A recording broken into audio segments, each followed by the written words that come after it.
Bismillahirrahmanirrahim. Assalamualaikum warahmatullahi wabarakatuh. Selamat pagi, salam sejahtera bagi kita semuanya. Om Swastiastu, Namo Buddhaya, salam kebajikan.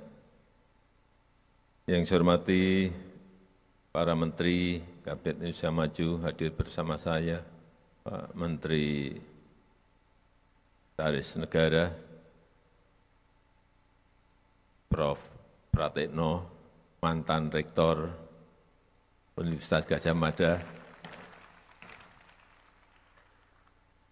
seangkatan dengan saya,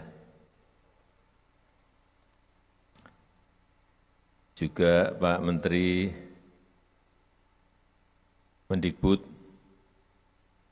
juga hadir bersama saya Pak Menteri Investasi. Yang saya hormati Gubernur Jawa Timur beserta Forkompinda, yang saya hormati Ketua Dewan Pertimbangan dan Ketua Dewan Kehormatan FRI, yang saya hormati Ketua Umum Dewan Pengurus Harian Forum Rektor Indonesia,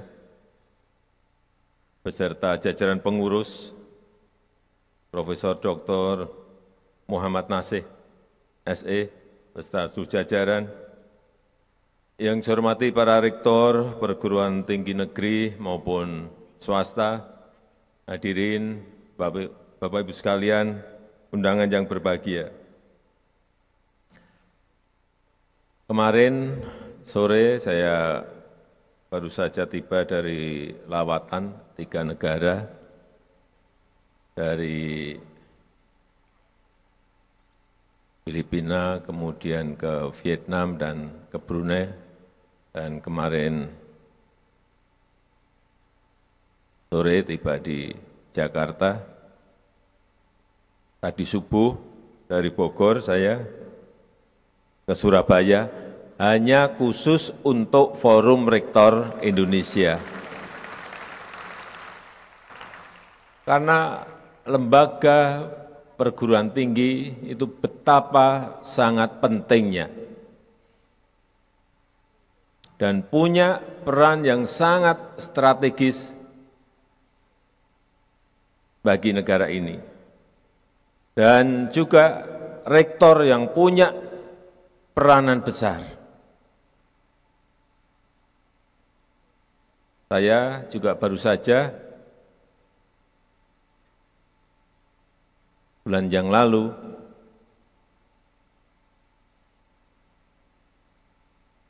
datang ke Amerika, kemudian pergi ke 2 perguruan tinggi,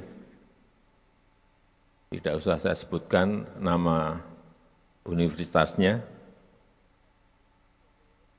di Washington DC dan di San Francisco. Saya masuk, kemudian saya lihat apa yang ada di pikiran saya. Betul-betul saya kaget, karena yang saya lihat lebih dari separuh mahasiswanya itu dari Tiongkok, dari RRT, dari China.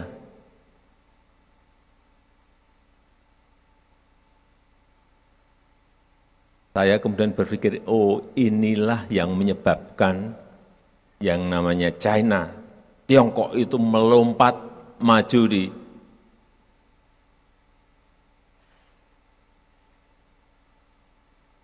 (20) tahun terakhir ini dan melampaui negara-negara yang sudah maju.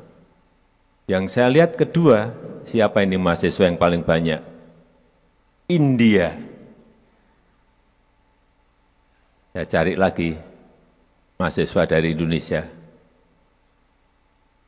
Dan enggak. Ternyata ada 5. Sangat kecil sekali. Kemudian saya dibawa ke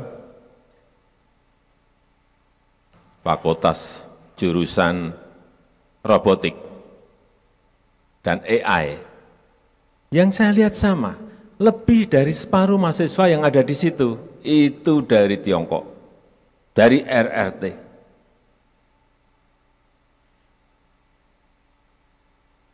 Artinya mereka belajar AI, mereka belajar robotik, robotik untuk laut dalam, robotik untuk agri, robotik untuk medik, untuk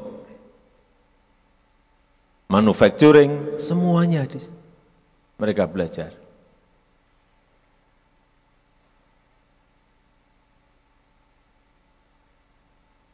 Inilah yang harus kita siapkan, karena 5 tahun, 10 tahun yang akan datang kita akan mendapatkan bonus demografi. SDM unggul akan menjadi kunci, dan itu harus betul-betul kita persiapkan. Secara real dan konkret. Dan kita tahu sumber daya alam kita memang melimpah, tapi itu tidak cukup untuk kita menjadi negara maju.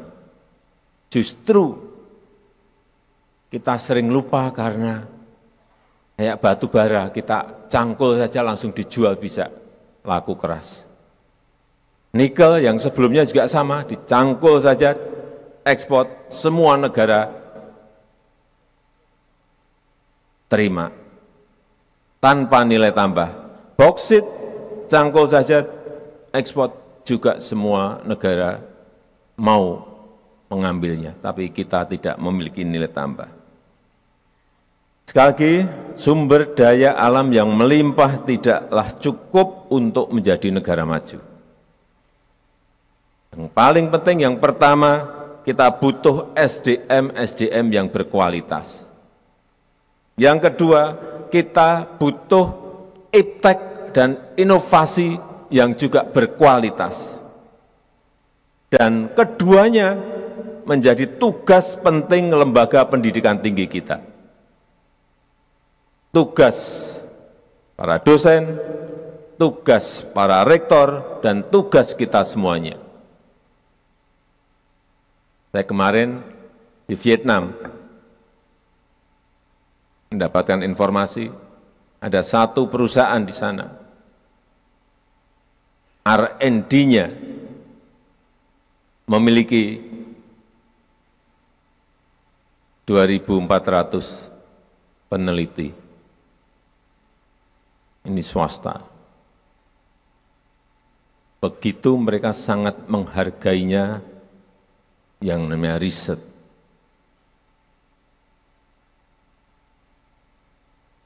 Termasuk Tiongkok juga sama. Ada yang satu perusahaan yang saya tahu memiliki 24.000 riset, periset.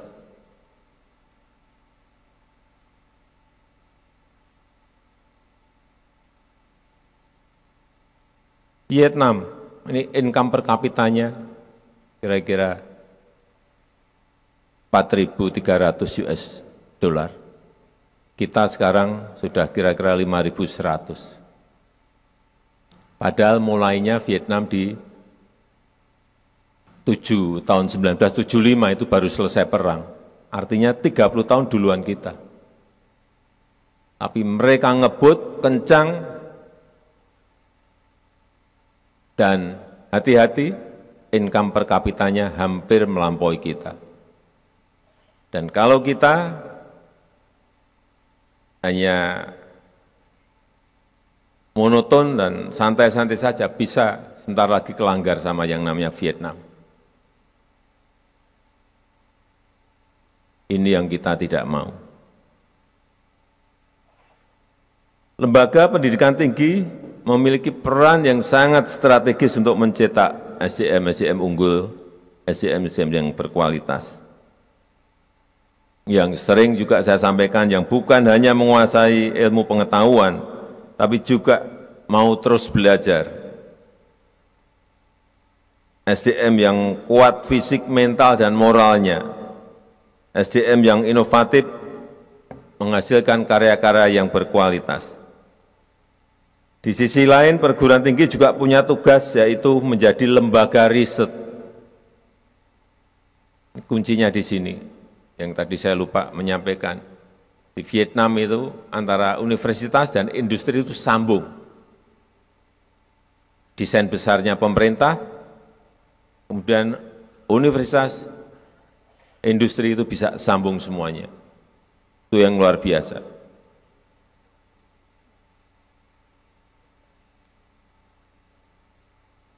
Saya ulangi, perguruan tinggi juga punya tugas mulia, yaitu menjadi lembaga riset karena memiliki dosen yang sangat banyak, baik S1, S2, S3, dan juga tenaga peneliti, serta puluhan ribu mahasiswa untuk pengembangan iptek kita. Dan berinovasi untuk memecahkan masalah-masalah bangsa. Oleh karena itu,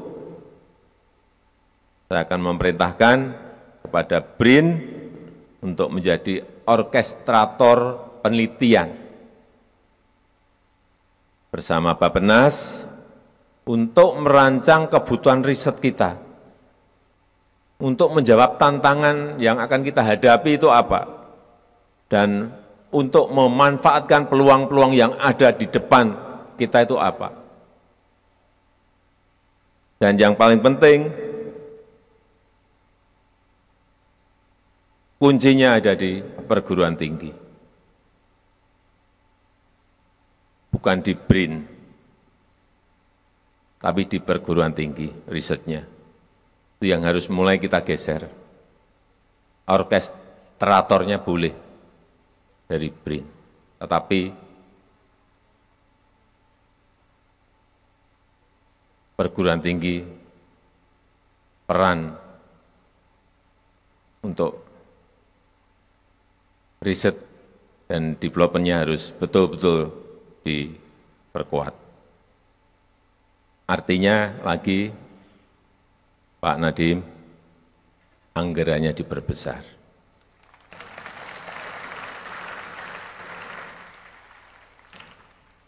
Tidak apa-apa, dimulai tahun ini, nanti kan sudah ganti presiden. Tapi dimulai dulu yang gede, jadi presiden yang akan datang pasti mau tidak mau melanjutkan. Gitu. Entah itu 01, entah itu 02, itu entah 03. Tapi dimulai dulu. Tidak mungkin kalau sudah Pak Nadiem sudah menambahkan banyak, kemudian presiden yang akan datang motong nggak akan berani.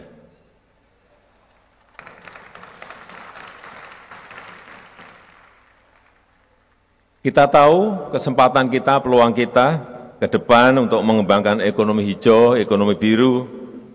Oleh sebab itu kita butuh teknologi smart farming, smart fisheries, kita juga butuh teknologi bioenergy, EV baterai, green industry, kita juga butuh teknologi fast computing, fast analysis, dan masih banyak lagi. Yang ini memang semuanya harus segera kita siapkan. Karena dalam peradaban sebuah negara, kita itu biasanya hanya diberi sekali peluang untuk menjadi negara maju. Peluang yaitu saat kita diberi bonus demografi. Begitu kita tidak bisa memanfaatkan peluang itu, seperti yang sering saya sampaikan, seperti negara-negara Latin, Amerika Latin, tahun 50, tahun 60, tahun 70, diberikan peluang dan tidak bisa memanfaatkan. Saat itu, tahun 50-an, 60-an, mereka sudah menjadi negara berkembang, tapi sampai saat ini mereka tetap menjadi negara berkembang. Dan bahkan ada yang malah turun menjadi negara miskin. Karena tidak memanfaatkan opportunity, tidak memanfaatkan kesempatan, tidak memanfaatkan peluang yang diberikan, dan terjebak pada middle income trap. Untuk itu perguruan tinggi dalam negeri harus terus didorong, harus dioptimalkan. Peringkat perguruan tinggi terbaik Indonesia harus terus diperbaiki berdasarkan US World yang ada setiap tahun. Saya lihat yang rankingnya 200 ke atas, masih kecil sekali, nggak usah saya sebut, karena kecil sekali. Dan nilainya masih di atas 100.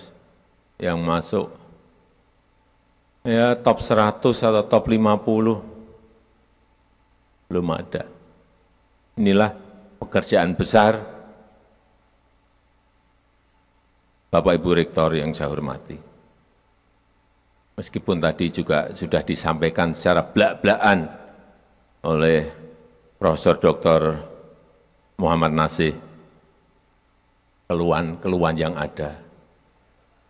Baik, dan saya senang belak-belakan seperti itu. Ada pemeriksaan, ada anggaran yang masih sangat kurang, dan yang lain-lainnya. Tapi sudah saya catat, Prof. Nanti langsung akan kami bicarakan. Dan rasio penduduk berpendidikan S2 dan S3 terhadap populasi produktif itu juga masih sangat rendah sekali kita ini. Saya kaget juga. Kemarin dapat angka ini saya kaget. Indonesia itu di angka 0,45%. 0,45%. Negara tetangga kita, Vietnam, Malaysia, sudah di angka 2,43%. Negara maju 9,8%. Jauh sekali. Saya minggu ini akan merapatkan ini dan mengambil kebijakan policy untuk mengejar angka yang masih 0,45% ini. Nggak tahu anggarannya akan didapat dari mana, tapi akan kita carikan agar S2, S3 terhadap populasi usia produktif itu betul-betul bisa naik secara drastis. Kejauhan sekali 0,45 sama 2,43. Angkanya memang kelihatannya, tapi kalau dikalikan ini sudah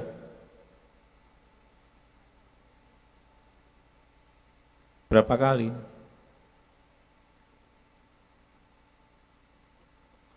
Lima kali lebih rendah kita dengan negara-negara yang tadi saya sampaikan.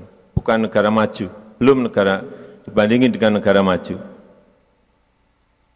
Sekali lagi, saya sangat paham semua upaya tersebut membutuhkan anggaran, membutuhkan biaya, pembiayaan, di tengah tekanan berat fiskal kita. Tapi apapun yang namanya sumber daya manusia menjadi sangat penting dalam 5-10 tahun ke depan, dan itu akan menjadi kunci. Pembiayaan, pendidikan, dan riset tetap terus harus diupayakan seoptimal mungkin, bukan hanya dari APBN dan APBD, tapi juga pemanfaatan dana abadi yang kita miliki. Termasuk mungkin menghubungkan dengan industri lewat matching fund. Ini juga penting. Kalau kita lihat APBN untuk pendidikan dari 2009 sampai 2024, berarti 15 tahun, mencapai 6.400 triliun.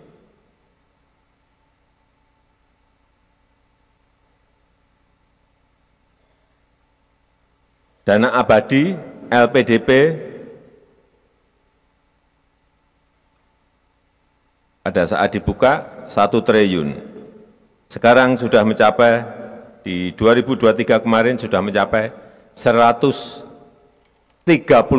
triliun. Dan jumlah penerima beasiswa juga sudah meningkat 7 kali lipat dari awal. PDP dibuka. Tapi ini masih jauh, masih sangat kurang. Saya kira perlu ditingkatkan paling tidak 5 kali lipat dari yang sudah ada sekarang.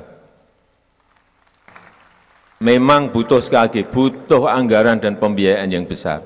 Tetapi tetap ini menjadi kewajiban kita untuk mencarikan jalan agar rasio kita tadi bisa terangkat naik.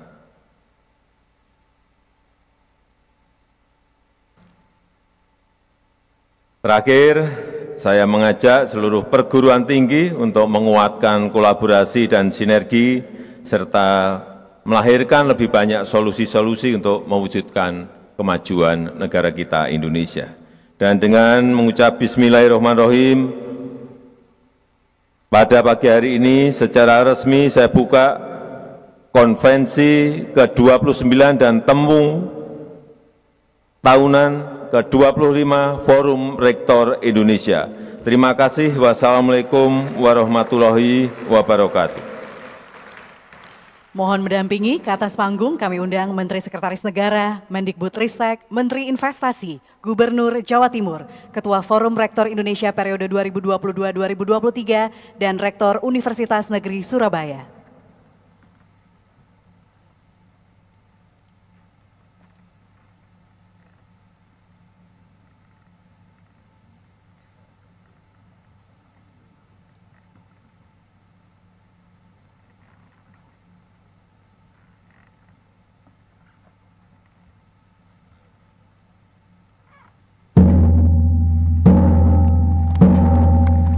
Bapak Ibu boleh kita berikan tepuk tangan yang lebih meriah.